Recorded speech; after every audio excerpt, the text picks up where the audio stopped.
ಜೀವನಾಮ ಪರಮಾನಂದವ ನೀವನಾಮ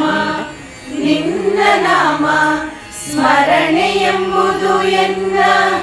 ಜೀವಕ್ಕೆ ಜೀವನಾಮ ವರವ ಕೊಡುವುದೊಂದು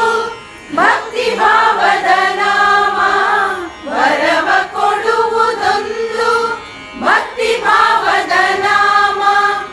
ಈ ಪರಿಪುಸಿಯಲ್ಲ ಶ್ರೀ ಪುರಂದರ ವಿಠಲ ಈ ಪರಿಪುಸಿಯಲ್ಲ ಶ್ರೀ ಪುರಂದರ ವಿಠಲ